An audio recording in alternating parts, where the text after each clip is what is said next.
Now, to better understand these election concerns and other related issues, we're joined tonight by Wale Ogunade, the President of Voter Awareness Initiative, and Ezenwa Nwagwu, Executive Director of Say No Campaign, joins us live from Owerri in Imo State. A warm welcome to you, gentlemen, and thanks for joining us in Nigeria tonight.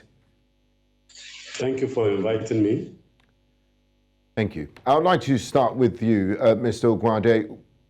It's been 24 years of uninterrupted democratic experience in Nigeria, and quite a sizable number of election disputes have been resolved by the court, sometimes overturning the earlier results declared at the time of polls. Some have argued that such a situation transferred the decision of who leads or represents the people from the power of INEC and the ballot to the supremacy of the court. How healthy is this development for Nigeria's democracy, which is believed to be the choice of the people? Yes, no doubt democracy is the choice of the people. Simple definition of democracy is government of the people, by the people, of the people. So the people have a hand in whoever becomes the elected person. But in the process of being elected, or the electoral process, there are situations where there are irregularities, steps that ought to be taken are not rightly taken, and particularly when it comes to the issue of elections, Section 134 of the Electoral Act is very clear about the compliance by those who conduct, that's the election management body, in conducting an election that will be seen to be free and fair. And once that is not there, obviously, we now have the Constitution at hand. And what does the Constitution say in Section 6?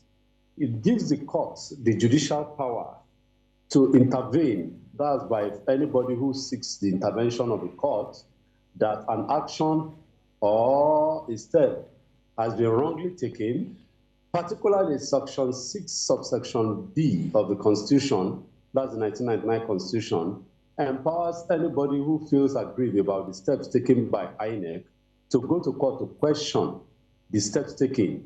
It might be because the election was conducted in conformity with the electoral law, either meeting it or conforming to it, either partially, totally, or in substantial status.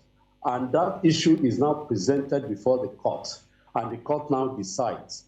And the essence of the decision of the court is to intervene and deepen democracy, as we have said, so that the electoral body and the participants, as the major stakeholders, the politicians, know how and what to do during elections. And I'm sure you know that there are various steps that happen, and there are various infractions that happen before the elections. Now, thank you, Mr. Ogunade. I would like to bring in Mr. Nwagwu in Owerri at this point into the conversation. Now, Mr. Nwagwu, I'd like to get your thoughts and sentiments on the same question. The duty of INEC is to conduct elections, but we've often seen in recent times that the Supreme Court or the courts decide the final winner of the elections with a number of petitions. We've seen how healthy is this for our democracy, and I mean, sometimes people are quite shocked by this development. For example, in Owerri, where you are, the governor of Imo State, his emergence, Governor Hope Uzodinma, is still a reference point to, up till now, people refer to him as a Supreme Court governor. What's your thoughts on this? Well, thank you for having me. I think basically we have to accept the fact that election is a law-determined process. INEC is a creation of the law. The Constitution empowers INEC to conduct elections, and every step within the electoral process is organized by law and the rules and guidelines. So the judicial oversight is actually to see whether these processes, by any stretch, is in full compliance or in substantial compliance, as they say, with those laws, guidelines, and regulations that guide the process. Oftentimes, the contemplation is that the the electoral process is not concluded until there is that judicial oversight. And what that means is that oftentimes, you know that politicians are given to wanting to have dubious advantage, if you permit the use of that word, through different kind of infractions. So I think that it's important that there is that oversight.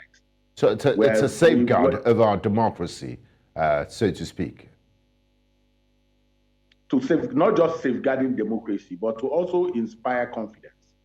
Because if people find out that they've been completely removed, because when you say hope for the governor of Imo State, for instance, most other governors, people like Governor Americi, were all Supreme Court, even P2B, were all Supreme Court governors in that sense, because at the end of the day, those cases went through the whole hog, and it was the court that determined that. So what does the court look at? The court simply looks at what you bring before it. What do you bring before it? Mm-hmm. You bring a complaint, and you say, oh, I didn't win, I lost unfairly.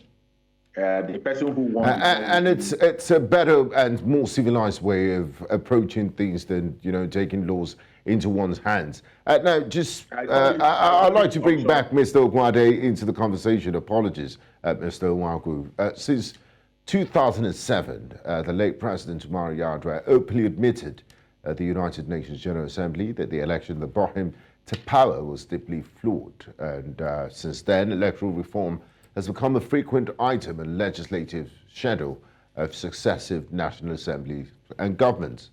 Mr. Ogunade, how far has Nigeria gone in taking the electoral process away from the crude and brutal exercise which we used to witness in the past? Let me quickly greet my brother Nwagwu. In fact, we've been in the trenches. I'm sure he too will have a bite at this question. We have gone too far, far, far, far.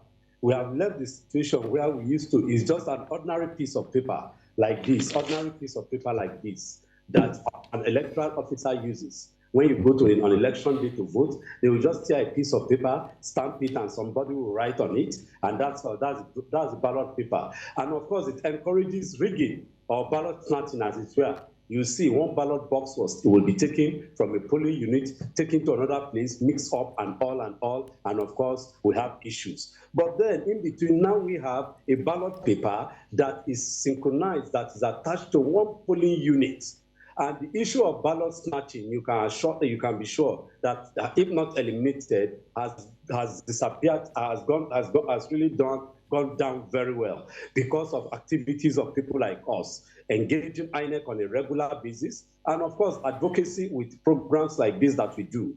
So we have really topped up the game in terms of putting INEC and even the politicians on their tools. There are several steps that are taken. I'm sure my brother that is in Owerri is not his base. Yeah, I'm sure he has gone there for the pre-election activities towards the governorship election. So to that extent, a lot of activities have gone into improving the electoral process, and that is one. Two, you see before, there is nothing like primary election, or what you just hear is that they will just sit down in the corner of a guest house or in the house of one party leader, and they will just put names down, and those will be the name of the candidates of the party. But now we hear people fighting seriously to get the party's ticket. That is one of the things that we have brought into the electoral process. Another one, it's about the Congress and the party convention itself, wherein before, we know that in a state like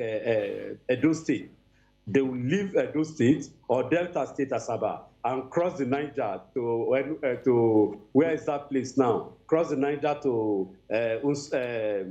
Onitsha. And of course, they are having, that's what Delta, they have gone to Onitsha. I mean, in summary, Mr. Ogunade, we've made quite a lot of progress in our election with conduct of elections, but we're not there quite yet. And that brings me to Mr. Nwagwu. I'd like you to have the final bite on the cherry. The 2023 general election came with so much hopes that perhaps Nigeria was going to make a quantum leap in the transparency and credibility of elections in the country with the introduction of technology. But what it left behind can be argued. Some will say that the process is still open to manipulations and interferences. We just heard from Mr. Ogunade looking at, the past, where we were and where we are at the moment. Haven't used that as a reference. What are your recommendations in cleaning up Nigeria's electoral system, even as some off-cycle elections draw nearer? Well, I think my brother covered the field a bit. I think first is our continued lack of acceptance of the fact that we have made incremental progress, and that we now want to build an industry out of electoral reforms. In the sense in which at every point in time we are seeking for. First and foremost, technology served us well in 2023. It served us well in the sense that you could be clear that the beavers in the 98% of the places where it was deployed performed optimally. What did that give you? What gave you is that voter identity theft was reduced minimally. You could not bring those figures that I used to bring from Kano, Lagos, Rivers, Akwa Ibom, and the rest of them, which were the last places, of course, in the past where results came out from. 6 million people registered in Lagos. Lagos could not do 2 million voters this time.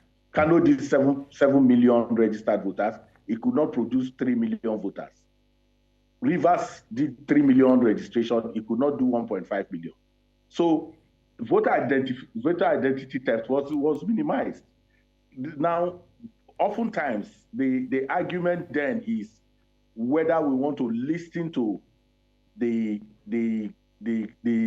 what partisans say, or looking at the data that confronts us directly and tells us that we are making a shift and that we should not allow partisans to continue to color that shift. We will need more to do. All the off-cycle elections before the 2023 general election recorded major shifts in terms of what technology helped us to do. Mr.